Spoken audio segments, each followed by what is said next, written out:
नमस्कार, बहुत बहुत स्वागत है आप सभी का अनादि टीवी में। मैं हूं आपके साथ अस्मिता और आप हमारा विशेष कार्यक्रम देख रहे हैं छत्तीसगढ़ की बात हमारे साथ। आज बात अनुच्छेद 370 हटाने को लेकर छत्तीसगढ़ में हो रही सियासत पर।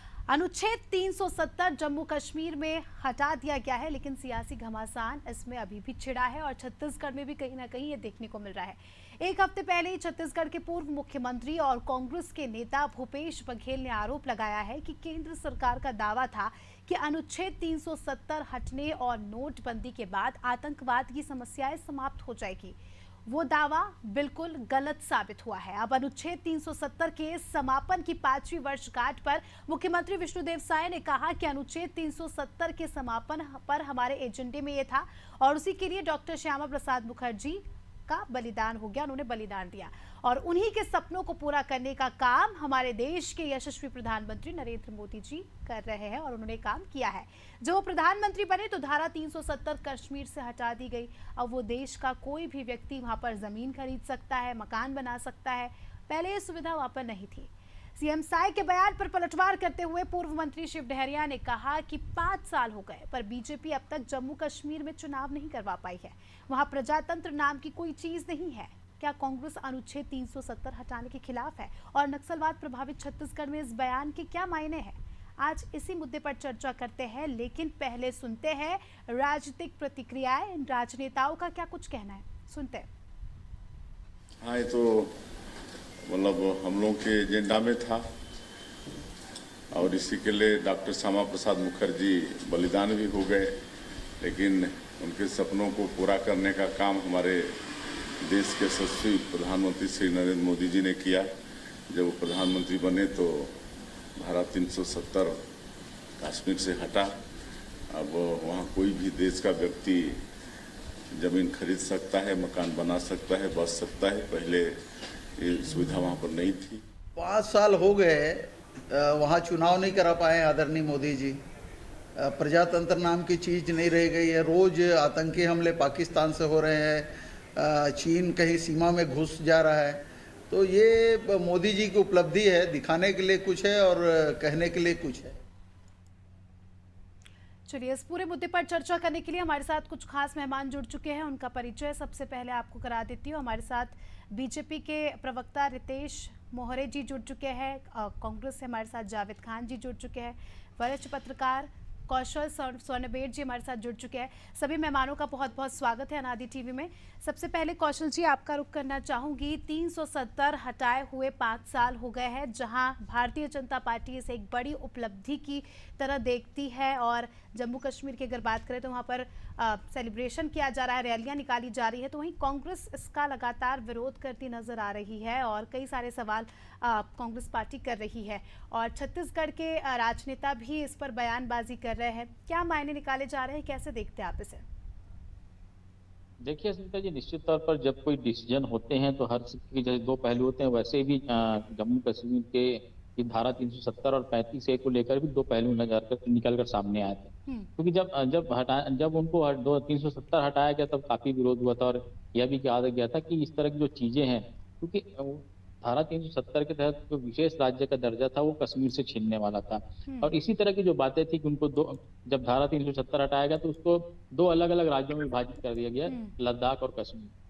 तो कहीं न कहीं इसी बात का विरोध था कि जो कभी एक प्रदेश हुआ करता था जहां पर विशेष राज्य का दर्जा था, वहां की संविधान अलग थे, तो उसको हटाकर जो पूरे देश में संविधान लागू है उसको लागू किए जाने का विरोध हो रहा था। लेकिन मुझे ऐसा लगता है कि जब आप एक देश की बात करते हैं, सार्वभौम एकता की बात करते हैं, तो मुझे ऐसा लगता है कि इस दिशा में जो प्रयास हो रहे हैं वो कहीं न कहीं एक पॉजिटिव सकारात्मक पहल की ओर दिखाई देता है। क्योंकि यदि आप एक देश में रहे तो एक कानून एक विधान होना चाहिए, क्योंकि किसी भी जगह पर आप किसी कानून को लागू करते हैं थोड़ा समय जरूर लगता है। निश्चित तौर पर 5 साल पूरे हो चुके हैं। कांग्रेस जो सवाल उठा रही है वो भी जायज है कि वहां पर अभी चुनाव क्यों नहीं कराया जा सकता, क्योंकि वहां पर परिस्थितियां काफी विकट है। क्योंकि हम यहाँ पर घर पर बैठ के वहाँ की चीजों के बारे में नहीं बात कर सकते, क्योंकि जिस जगह पर जो व्यक्ति रहता है वहां पर जिस तरह की चीजें फेस करता है वो वही जानता है। लेकिन यदि सरकार की ओर से कोई प्रयास किया जा रहा है कि पूरे देश में एक नियम, एक कायदा का एक कानून लागू करने की यदि कहीं पहल की जाए तो मुझे लगता है कि इसका स्वागत किया जाना चाहिए। क्योंकि जब आप एक देश में रहते हैं और अलग अलग कानून होंगे तो निश्चित तौर पर वहां पर बंटवारे की स्थिति होगी। और यही बंटवारे को दूर करने के लिए जो भारतीय जनता पार्टी केंद्र में चाहे किसी की भी सरकार हो, मुझे ऐसा लगता है कि देश को एकजुट करने के लिए कोई पहल की जाती तो इसका स्वागत किया जाना चाहिए। बिल्कुल। कांग्रेस के साथ ही जावेद जी हमारे साथ जुड़ चुके हैं, उनसे उनकी प्रतिक्रिया ले लेंगे। जावेद जी, जिस तरह से कौशल जी ने भी जिक्र किया कि एक देश एक कानून एक विधान को लेकर बीजेपी यहाँ पर काम कर रही है, 370 धारा हटा दी गई है, 5 साल हो गए हैं और कई सारे बदलाव भी इससे कश्मीर में आए हैं, कई सारा विकास हुआ है। कांग्रेस को क्यों इससे तकलीफ है, कांग्रेस को क्या परेशानी है? नमस्कार स्मिता जी, आपको, आपके सभी दर्शकों को, साथ ही मीडिया पैनलिस्ट को भी मेरा नमस्कार। सबसे पहले तो मैं बता दूं कि कौशलेंद्र जी ने जो बात कही है, आज की डिबेट तो उस विषय पर है ही नहीं। डिबेट तो इस विषय पर है कि पिछले 5 साल में धारा 370 हटाने के बाद में जिस तरह से ढिंडोरा पीटा जा रहा है भारतीय जनता पार्टी के द्वारा कि हमने वहां पर शांति बहाली कर दी है, हमने वहां पर शांति बहाली कर दी है, तो क्या असलियत में, क्या सही में जम्मू कश्मीर में शांति बहाली हो गई है? इस पे बहुत चर्चा हो रही है। इस पे कांग्रेस ने आपत्ति दर्ज करी है। यस, कांग्रेस ने आईना दिखाने का कार्य किया है कि आप जो दावे करते हैं वो दावे कितने झूठे होते हैं। मैं कुछ आंकड़े आपके सामने प्रस्तुत करना चाहता हूं स्मिता जी, मुझे सिर्फ 2 मिनट का समय चाहिए। ठीक है। मोदी सरकार के 3.0 के अभी 90 दिन हुए हैं। इस 90 दिन के अंदर में जम्मू कश्मीर में 11 आतंकी हमले हो चुके हैं। इसमें 7 से ज्यादा तो केवल जम्मू में हुए हैं, जिसमें 16 से ज्यादा जवान शहीद हुए हैं, 19 से ज्यादा जवान घायल हुए हैं, 11 से ज्यादा सिविलियंस मारे गए हैं, 50 से ज्यादा सिविलियंस घायल हुए हैं। उसके अलावा केंद्र संसद में पूछे गए सवाल पर यही मोदी सरकार जवाब देती है। 2018 से लेकर के 2023 की बात वो करती है और संसद में जवाब देती है कि 2018 में 91 जवान शहीद हुए थे, 2019 में 80 जवान शहीद हुए थे, 2020 में 63 जवान शहीद हुए थे, 2021 में 42 जवान शहीद हुए थे, 2023 में 32 जवान शहीद हुए थे और अभी के इस 90 दिन में 70 से ज्यादा जवान शहीद हो गए हैं। ठीक है। तो हमारा सवाल यही है कि आप कहते हैं कि हमने सब कुछ व्यवस्थित कर दिया है, स्थिर कर दिया है, तो हमारा पहला सवाल लोकसभा के दिए, लेकिन आप ये नहीं कहेंगे कि 99% पत्थरबाजी में भी कमी आई है? जिस तरह से हम देखते थे पहले कितनी ज्यादा पत्थरबाजी होती थी, इतना अलगाववाद हमें वहां पर देखने को मिलता था, वो आंकड़े नहीं आप गिनाएंगे? देखिए, अगर आप एक चीज को देखेंगे कि कहीं पर अगर हिंसा हो रही है, सुनिए मैं आपको बता रहा हूं, मैं आंकड़े की बात कर रहा हूं। मैं देखिए, हिंसा होती है, पत्थरबाजी अगर वहां जम्मू कश्मीर में नहीं हो रही है तो आज देश भर में तो हो रही है। देश भर में तो आप देख रहे हैं ना, अभी लगातार पिछले 1 महीने में नहीं पत्थरबाजी, नहीं, आप एक बात बताइए मुझे, अगर वहां पर शांति बहाली हो गई है तो लोकसभा के चुनाव से क्यों भाग गई भारतीय जनता पार्टी वहां पर? क्यों नहीं चुनाव लड़ी?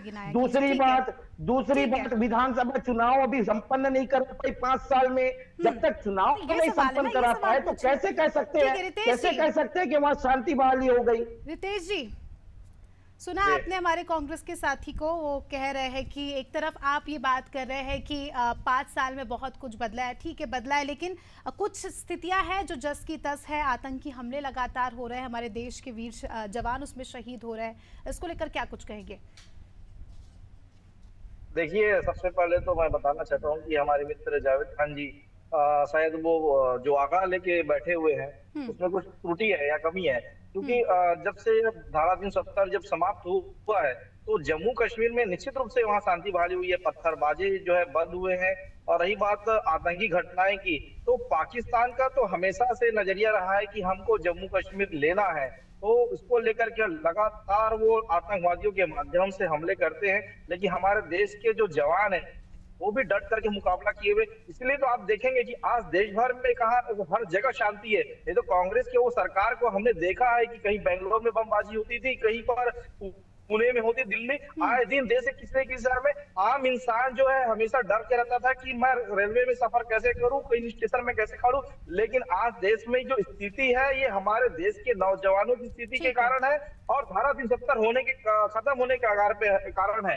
और दूसरी बात, मैं एक सेकंड बात खत्म करूंगा कि जो हमारे मित्र और कांग्रेस के नेता जो बार बार धारा 370 की बात करते हैं, क्योंकि 1947 के बाद से नेहरू जी ने एक अलग विधान लेकर के आया कि उस अलग मान्यता रहेगी, वहां का झंडा अलग रहेगा, जबकि भारत का एक मुकुट है, वह उस मुकुट के अंदर में अगर भारत से अलग रहेगा कैसे होता था।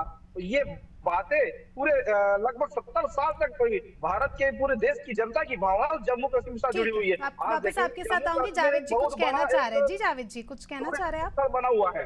ठीक है, मैं बस इनसे पूछता हूं, जो ये झंडे की बात कहे, भारत का झंडा 70 साल में वो जम्मू कश्मीर में कौन सा अलग झंडा फहरता था? थोड़ा सा है तो दिखा दीजिए। क्यों भ्रमित करते हैं देश की जनता को? दूसरी बात कह रहे हैं कि कहां कौन सा दूसरा झंडा फहरता था? भैया ऐसा मत कहिए। अपनी उपलब्धि बढ़ाने के लिए अपने आप को बढ़ाना। कहाँ का पाकिस्तान? अरे भैया पाकिस्तान, अरे भैया सुनिए मैं आपत्ति दर्ज करता हूँ स्मिता जी। ये देश को नीचा दिखा रहे हैं, ये देश को छोटा दिखा रहे हैं और ये देश को झूठा दिखाने का काम कर रहे हैं। आप एक बात बताइए, जम्मू कश्मीर में कब पाकिस्तान का झंडा सरकार ने लहराया? सरकार ने जम्मू कश्मीर में कब पाकिस्तान का झंडा लहराया? शर्म करिए, भारत सरकार ने कभी जम्मू कश्मीर में सरकार ने।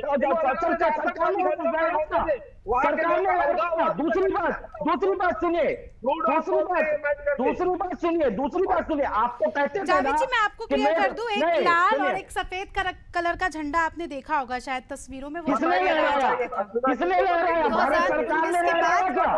नहीं आप बस चिल्लाते रहते हैं यहाँ पर, आप कुछ फैक्ट को लेकर बात करते रहते हैं। अरे स्मिता जी सुनिए, आप एक बात बताइए मेरे को।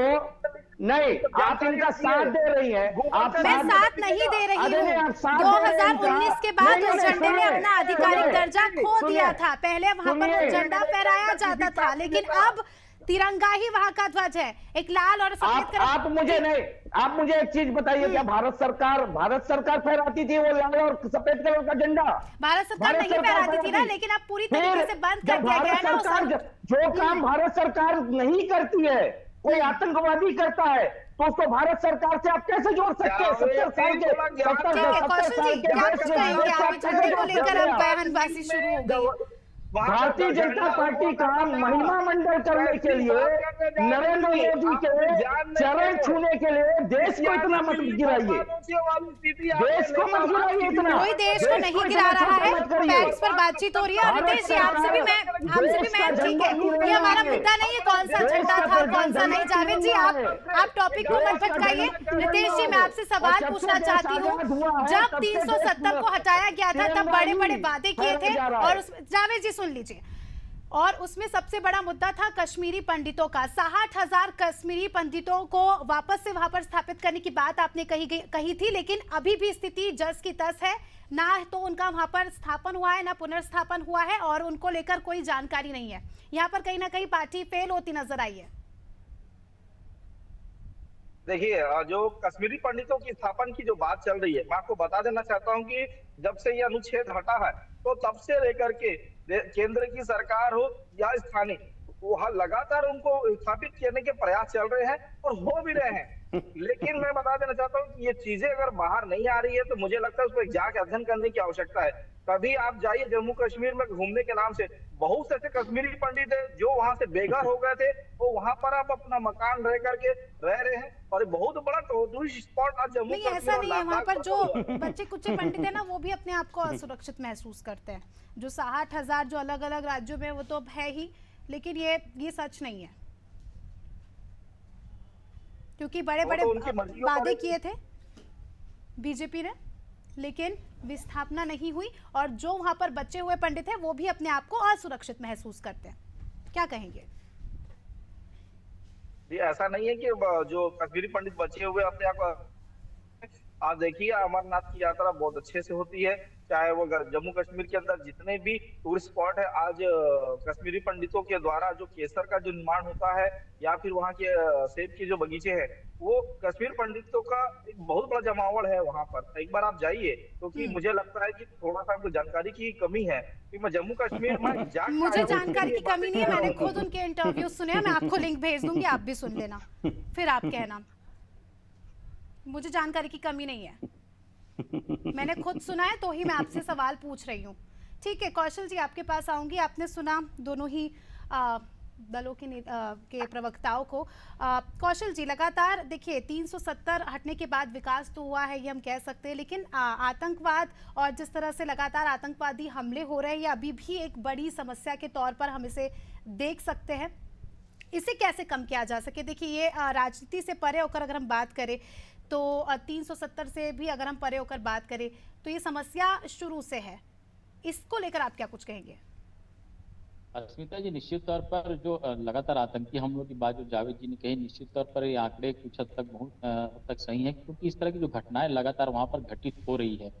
मुझे लगता है कि जो केंद्र सरकार उसको इस दिशा में पहल करनी चाहिए और ये सोचना चाहिए कि यदि हमने वहां पर ये धारा 370 हटाकर जो देश का संविधान लागू करने की कोशिश की, तो कानून व्यवस्था को भी प्रॉपर बनाए रखने के लिए क्या वहां पर जो फोर्सेस हैं उनको डिप्लॉय नहीं किया जा सकता? क्या इस तरह की जो स्थिति आतंकी हमले जो हो रहे हैं, क्या वहां पर सूचना तंत्र को मजबूत नहीं किया जा सकता? क्योंकि इस तरह की चीजें लगातार वहां पर घटनाएं घटित हो रही, तो सूचना तंत्र का फेलियर वहां पर सबसे बड़ा कारण हो सकता है, क्योंकि अभी तक आप वहां के लोगों का भरोसा नहीं जीत पाए हैं।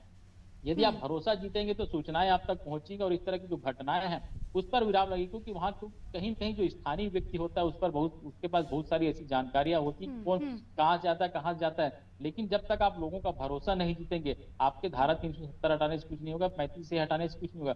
पहले आप वहां का भरोसा जीतिए, वहां पर कानून व्यवस्था स्थापित कीजिए, जो घटनाएं हैं वो कम कीजिए, क्योंकि लगातार आप देखेंगे यदि कहीं पर शांति व्यवस्था बहाल नहीं होगी तो उस राज्य में कानून कैसे काम करेगा, वहां पर संविधान कैसे काम करेगा, वहां पर जो जमीन जो बाहर प्रदेश खरीदने के बाद वो क्यों जाएगा उस जगह पे अपना जो जान जोखिम में डालने के लिए? तो इस तरह की स्थिति है, उसको निपटने के लिए मुझे लगता है कि सरकार है उसको इस समय पहल करनी चाहिए और कानून व्यवस्था दुरुस्त करने के लिए वहां पर ठोस इंतजाम करने चाहिए। बिल्कुल। रितेश जी, मैं आपके पास आऊंगी, मैं आपको याद दिलाऊंगी 1 महीने पहले आपको याद है एक बस पर हमला हुआ था जिसमें छोटे छोटे बच्चों को भी मार दिया गया था। आप ये कह रहे हैं कि वहां पर सब सुरक्षित है और आप मुझे कह रहे हैं कि मुझे जानकारी की कमी है। टारगेट किलिंग की गई थी क्योंकि कई सारे विशेषज्ञों का भी ये कहना था, उसको लेकर क्या कुछ कहेंगे? कि मैंने पहले ही कहा कि पाकिस्तान धारा 370 के हटने के बाद से लगातार बौखलाया हुआ है और किसी न किसी माध्यम से वो आतंकवादी घटनाओं पे संलिप्त रहता है। मैं नहीं कह सकता कि वहां पर बिल्कुल शांति उस घटना में नहीं आया था, लेकिन स्थानीय अलगाववादी या कुछ लोग होंगे उसमें, इस बारे में मुझे बहुत ज्यादा जानकारी नहीं है, लेकिन मुझे लगता है कि इसके लिए केंद्र सरकार लगातार प्रयास कर रही है। ठीक है जावेद जी, क्या कह रहे हैं आप? काफी समय से कुछ कहना चाह रहे हैं, आप मुस्कुरा भी रहे। देखिए स्मिता जी, पुलवामा की घटना घटी उसके बाद से लेकर के आज दिनांक तक 1070 से ज्यादा आतंकी घटनाएं घट चुकी हैं। ये अभी आपने कश्मीरी पंडितों के वापस से पुनर्वास की आपने बात कही, इन्होंने कहा कि हो रहे हैं, सरकार उसको सार्वजनिक नहीं कर रही है, आप और हम जाकर के वहां देख लें, इस तरह की ये बात करते हैं। आज मुख्यमंत्री जी जो छत्तीसगढ़ के मुख्यमंत्री जी है, उन्होंने धारा 370 हटने को लेकर के एक और विशेषता बताई। उन्होंने कहा कि धारा 370 हटने से वहां पर देश के किसी भी कोने का व्यक्ति जमीन खरीद सकता है। तो रितेश जी के पास, भारतीय जनता पार्टी के पास और भारत सरकार के पास ऐसे कोई आंकड़े हैं क्या? देश भर के कितने लोगों ने वहां पर जमीन खरीद ली, कितने लोग देश के लोग वहां जाकर के रह रहे हैं, कितने लोगों के अंदर उस उत्साह है? क्योंकि इन्होंने सपना तो यही दिखाया था कि धारा 370 हटेगा और नोटबंदी के बाद आतंकवाद की कमर टूट जाएगी, लोगों की लाइनें लगेगी, जम्मू कश्मीर जो भारत का स्वर्ग है वहां पर रहने के लिए, जमीन खरीदने के लिए, और लेकिन ऐसा होता दिख रहा है क्या? लेकिन जावेद जी, वहां पर बढ़ावा तो हुआ है, पर्यटन में बढ़ावा हुआ है, उद्योगों में बढ़ावा हुआ है, डेवलपमेंट तो हुआ है, वो जो खौफ होता था पहले वो तो कम हुआ है, इस बात को हम मना नहीं कर सकते क्योंकि ये तो रिपोर्ट्स में आया है। ठीक है, मैं आपकी बात को स्वागत करता हूं। आप कह रही हैं डेवलपमेंट हुआ है, खौफ कम हुआ है, पर्यटन में बढ़ावा हुआ है, चलिए मैं मान रहा हूं, पर लेकिन यह भी तो सत्य है कि धारा 370 हटने के बाद 5 साल होने के बाद भी आज भी यह भी कह रहे थे ना, अमरनाथ यात्रा बहुत सुचारू रूप से चल रही है। इसी अगस्त महीने में अमरनाथ यात्रा को रोकना पड़ा, कारण दिया गया सुरक्षा। सुरक्षा के कारण अमरनाथ यात्रा इसी साल, इसी अमरनाथ यात्रा को रोकना पड़ा या नहीं पड़ा, इनसे पूछे, शायद इनको जानकारी नहीं होगी। दूसरी सबसे महत्वपूर्ण चीज बात कि आज हमारे जो जवान हैं वो अभी तक 308 से ज्यादा जवान हमारे शहीद हो गए हैं, तो उनकी शहादत की कोई कीमत नहीं है क्या? ये कह रहे हैं कि पाकिस्तान तो ऐसा करता रहेगा, तो फिर क्यों कहते हैं आप कि हम आतंकवाद का कमर तोड़ देंगे? क्यों कहते हैं आप कि हमारा देश सुरक्षित है? आप कह रहे हैं कि कांग्रेस के समय में पूरे देश में बम फूटते थे, लेकिन आज जम्मू कश्मीर में हमारे देश के जवान तो शहीद हो रहे हैं। आज तक पुलवामा के शहीदों को इंसाफ नहीं मिला। 400 किलो आरडीएक्स आया कहां से, ये नहीं बता पाए ये लोग। मोदी जी तो फोटो खिंचवा रहे थे उस दिन। देखिए, अब आपने ये आंकड़ों की बात कर दी है, तो एक तरफ अमरनाथ यात्रा को रोका गया सुरक्षा के लिहाज से, जो कि बहुत जरूरी भी था, लेकिन अगर हम 2024 से अभी तक की बात करें तो 1 करोड़ पर्यटक पहुंचे भी है, तो ये एक प्लस पॉइंट भी है। रितेश जी, अब मैं चाहूंगी कि आप जवाब दें उनके सवालों का। देखिए, मैं बार बार जो कहता हूँ या फिर पूरा देश कहता है, ये हमारी पार्टी कहती है कि धारा 370 हटाने का मकसद, जो एक बहुत बड़ी बीमारी 70 सालों से कांग्रेस ने पाल के रखा हुआ था, उसको हमने ठीक करने का प्रयास कर रहे हैं। और इस बीमारी को ठीक करने में हो सकता है कि समय लगे। आज आप ही के द्वारा जो आंकड़े आए हैं, डेवलपमेंट की बात आई, शांति बहाली की बात आई और पर्यटन की बातें आई है, मुझे लगता है कि यह एक आंकड़ा बहुत पर्याप्त है। और कोई भी चीजें धीरे धीरे होती है, क्योंकि वहाँ अभी स्थायी सरकार नहीं है, केंद्र शासित द्वारा वहां पर गवर्नर राज्य लगाया गया है, तो मुझे लगता है कि इसको लेकर के थोड़ा समय लग सकता है कि आने वाले समय में हमको इंतजार करना चाहिए, बेहतर कुछ तो होगा। रितेश जी, आप लोगों को डींगे भी जब पूरा सब कुछ ठीक हो जाए तब हाँकनी चाहिए। अभी से क्यों आप ये कहते हैं कि शांति बहाली हो गई है? यहाँ 308 से ज्यादा हमारे जवान शहीद हो गए और आप कह रहे हैं शांति बहाली हो गई। वो आप थोड़ा बताओगे उनको कि उनको क्या बोलना है, क्या नहीं बोलना। चलिए, समय की कमी के चलते अभी इस चर्चा को समाप्त करना होगा। बहुत बहुत शुक्रिया आप सभी का जुड़ने के लिए और चर्चा में शामिल होने के लिए। तो देखिए, आर्टिकल 370 को हटे लगभग 5 साल पूरे हो चुके हैं और ऐसे में दोनों ही पार्टियों के अपने अपने स्टैंड्स हैं। जहां एक और बीजेपी इसे बड़ी उपलब्धि बता रही है और उपलब्धियों के पुलिंदे लगातार बांध रही है, तो वहीं कांग्रेस कहीं ना कहीं हमलावर नजर आ रही है। कांग्रेस का आरोप है कि लगातार आतंकवादी घटनाएं जो है प्रदेश में बढ़ती जा रही है। हालांकि हर सिक्के के 2 पहलू होते हैं, उसी तरह इस पूरे मुद्दे के भी 2 पहलू है जिस पर हमने चर्चा की। और इसी के साथ छत्तीसगढ़ की बात में इतना ही। दीजिए हमें इजाजत, देखते रहिए अनादि टीवी। नमस्कार।